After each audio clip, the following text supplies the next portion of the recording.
Hello. yeah. How What you it do? doing? I'm good, man, and yeah, Great. back on it again. About music industry as Mm-hmm. an indie artist. Mm-hmm. You've been holding it down Mm. on your own in the music industry That's right. for such a long time. Mm-hmm. Now tell me, Mm. what keeps you going? It's the realization that this is what I'm born to do. That's the first part of it. That's exactly what's keeping me going.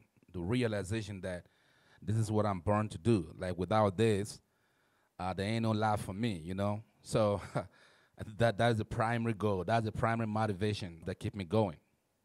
Any specific motivations, Mm. such as Mm. the big bags, Mm. Mm. awards, big Mm. stages, Mm.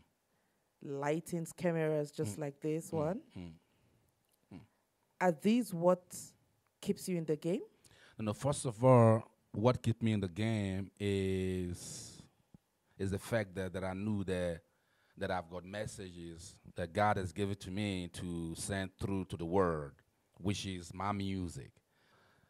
The messages, that is the primary motivation, that it's my duty to get these messages out. And then, should I say these are secondary motivation, because if you're doing something and you're getting reward for it, is is is gratifying, is satisfying at the same time. So all of these other things that you've just mentioned, the big stages and the money and and the whatever, the interviews, all those kind of status, all of those kind of things like amount to status, and I believe that music before some kind of status, you got to realize that you are just doing your job.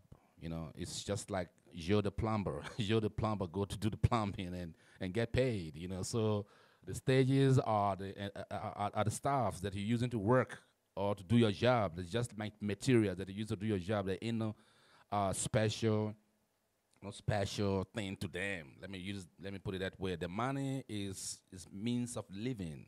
So if you're getting paid for something that you're doing, is that automatically makes it a means of living, and there's nothing to be too hyped about that. So it's all about the motivation, or the motivation is all about getting your message out. If you are really a truly talented artist.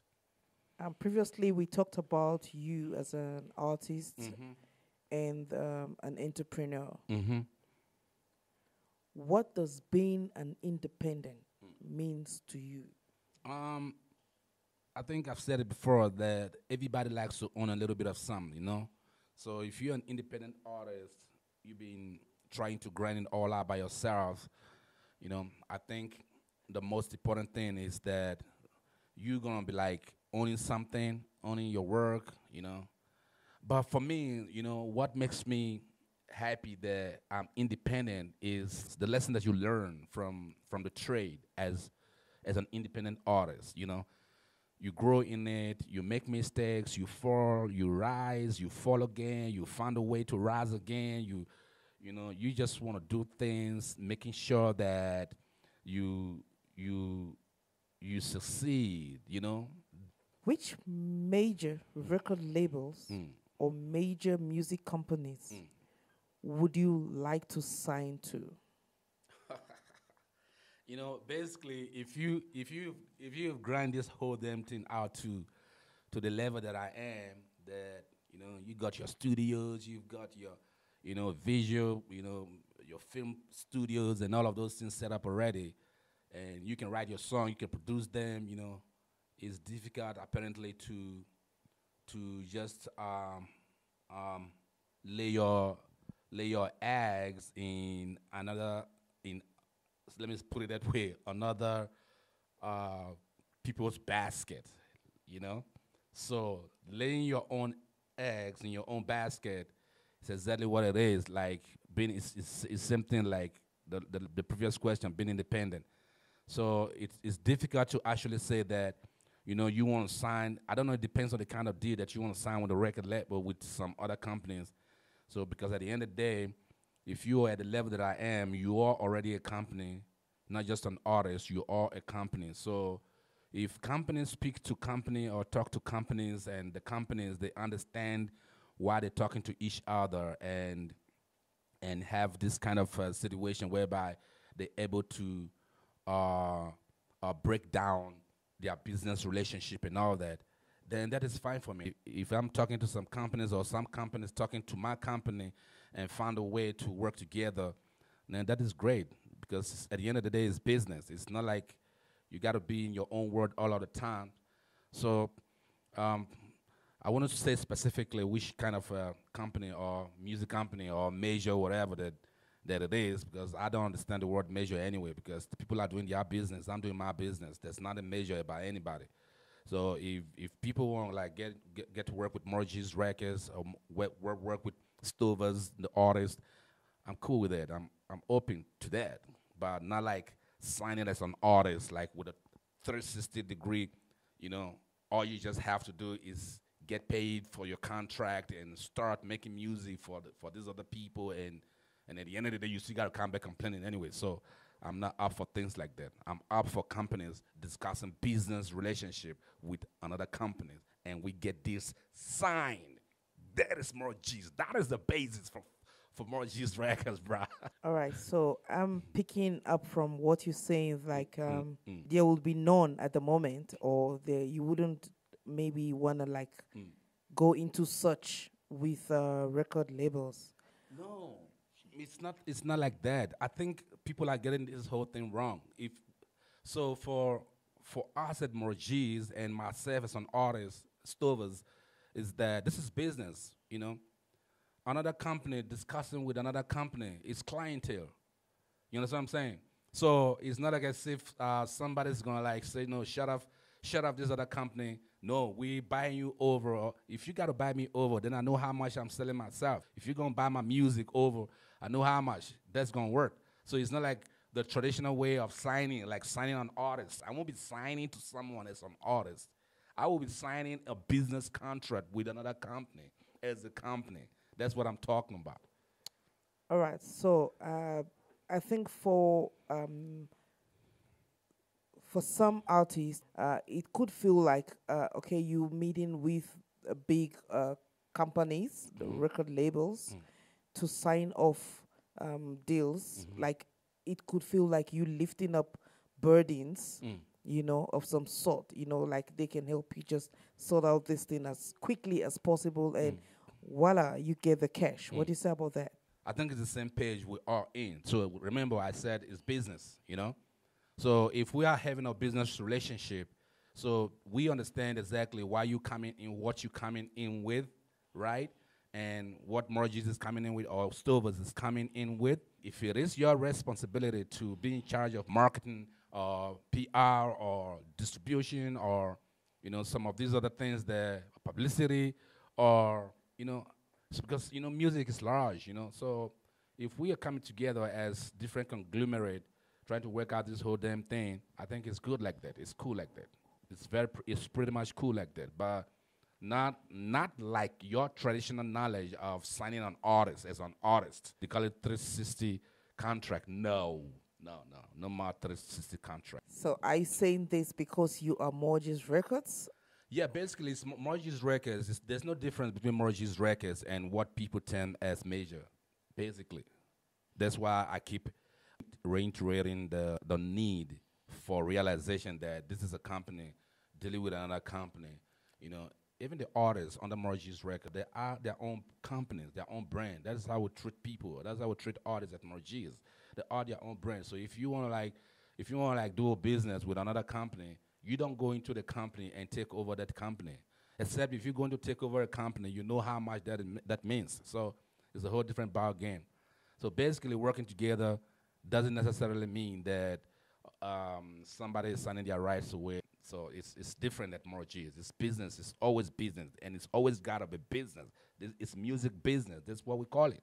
It's music business. It's not a takeover business. It's music business. So Morgis is same. It's same like the other case out there that people term as major and all that. So we believe that Morgis is the same because we can do most of the things and we know most of the things and we most of the all of the process and the contracts and everything. So we'll be trying our best anyway. So that's it. Okay, most artists always cry, rip off, foul plays, downplayed. Once they attain certain level in their career, and some even end up in the court with the labels. You get what I mean? Why do you think this happens? Yeah, basically, like people, remember when I mentioned that if you want to take your own basket and pour it onto somebody else's basket to increase the quantity of items in their basket, remember you will empty your basket onto somebody else's basket to increase their the quantity of their materials or product that they have. So if you find yourself in that situation, remember that you are the one who give it away. So it's common knowledge that artists, once they finish to sign some contract and they get successful again, after they have succeeded with their music and think that they are now known and they think that they can come back to change the terms and conditions of the contract that they signed initially. And remember, the business partner, which is the record label that have signed them in the first place, have invested a lot. They invested a lot of time and energy and resources and everything into their career. So coming back to change the contract is always a very difficult thing to do. You can't do that. Basically, in the real business world, if it's not music business, that's betrayal of trust. That's breach of contract. You as an artist, you can't finish to sign a contract after when you were down. That's according to you, at that point you were down. So now that you got up, you want to change the terms and conditions of the contract, without the permission of your business partner, which is your record label. So that for me is betrayal of trust. It shouldn't even happen at all. Period. Artists then can be signing contract with some companies when they feel like they can. So now, when that company has taken their time and do all of the dirty work and everything, then they come back, they want to change the terms of the contract, and they want to go cry, rip-offs and, dirty side of the music business. And that this is business, apparently. Every business, people get into business to make profit. So if a record label was signing you as an artist, you should understand that this is their business. It is capital investment. They're taking a risk, business risk.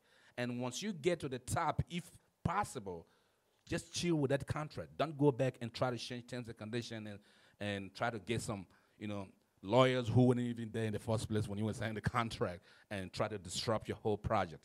So that is bad, man. So artists, don't do that. If you want to stay independent like me, come on board. Let's do this. Let's do business, bro.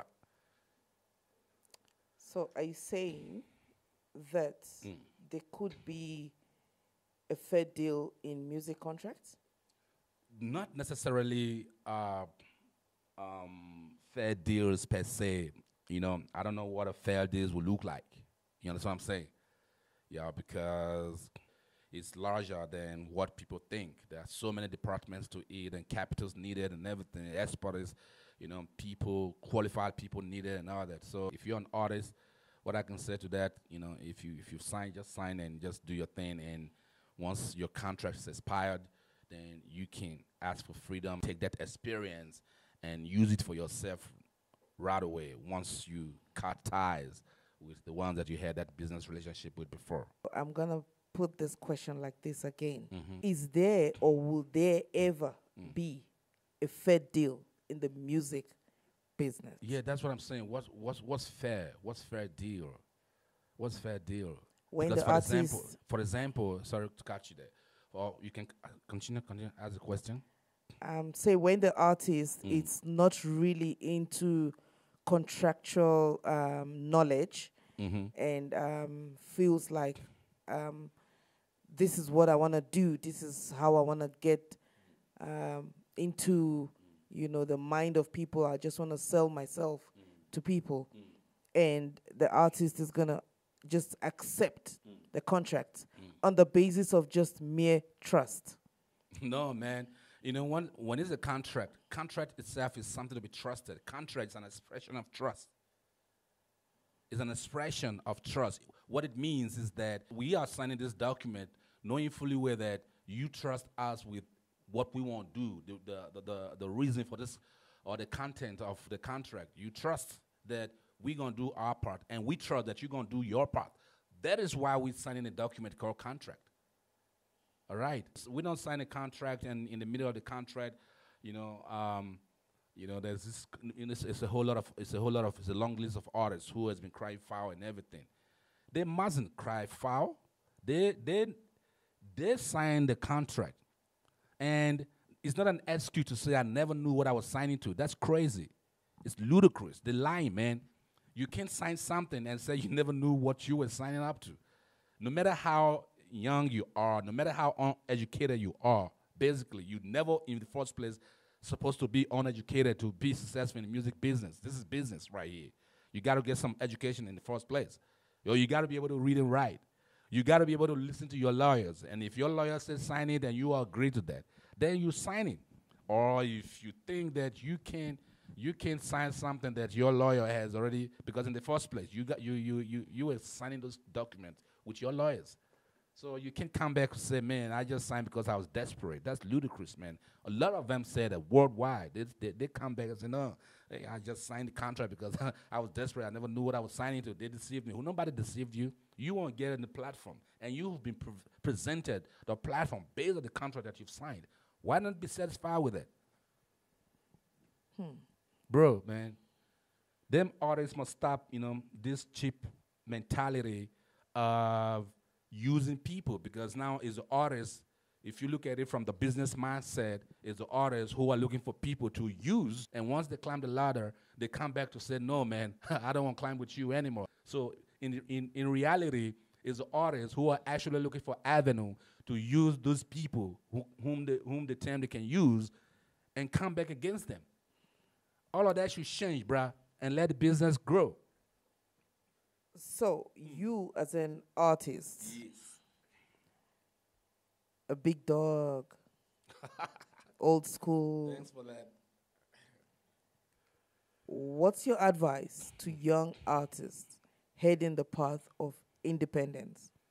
Being independent is one of the most difficult things, and you got to have a mindset of a business, because first of all, I think the difference between the normal business on the street and the artist is like the artists refuse to understand that they are business. They are the business. They are a shop. So if you understand that you are a shop, you got to set up in a way that you can run your shop. That means your artistry. So it's difficult thing to do, but then being independent doesn't mean that you're not working with people. No, man, you're working with people, man. You're working with, you got partners, a business associate, and all that. So this is business. Your artistry is your business. So if you take it that path, that route, then you are able to succeed as an independent artist. It takes a lot of restraints and energy and self manipulations and all of that, But then you really gonna be like grounded and also read a lot, study a lot, and copy a lot of the good things in life, not the bad ones. Then you can be able to succeed, man. Bro, man, this is business, bro. You definitely can make it if you have the business mindset with the artistry. That's it. Okay, so also, as an artist yourself, what's going to be your advice to artists signed to record labels, yet they're winning or they're whining and complaining, and just like looking at the errors, because obviously sometimes not all record labels are just so correct.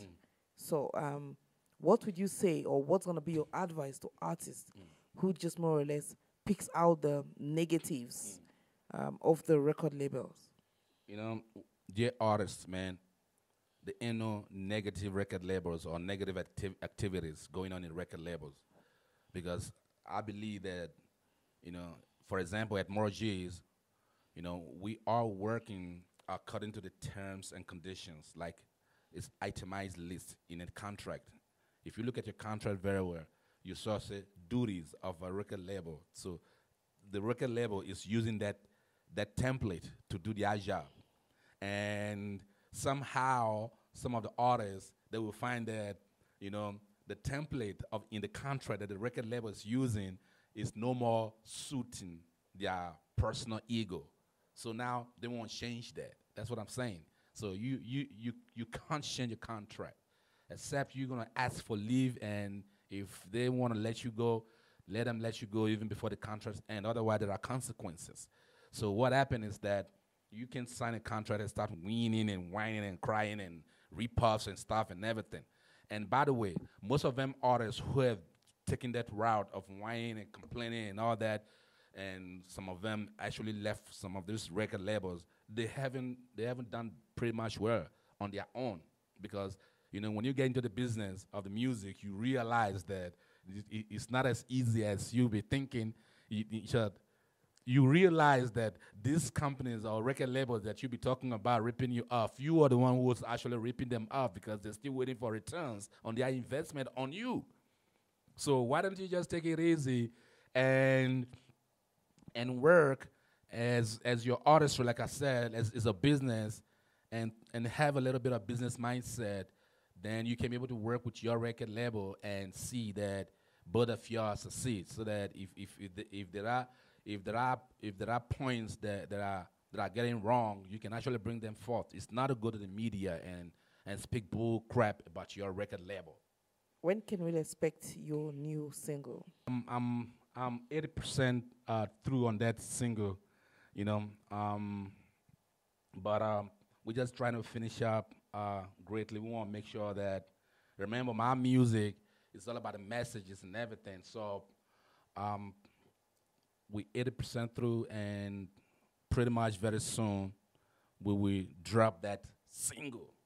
When dropped, where can people buy it or stream it? Yeah, at Morgis, we've got the Morgis Music streaming portal, which is music.morgis.com. Basically, there's our primary distribution point. Then on top of that, everybody can be able to, it depends on your preference of applications or platforms.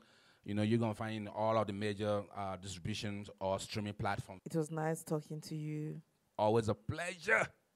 Sign off. Thank you very much for the Morgis Magazine team, always putting me on. And, of course, for family, man. Morgis.com. Thinking beyond now.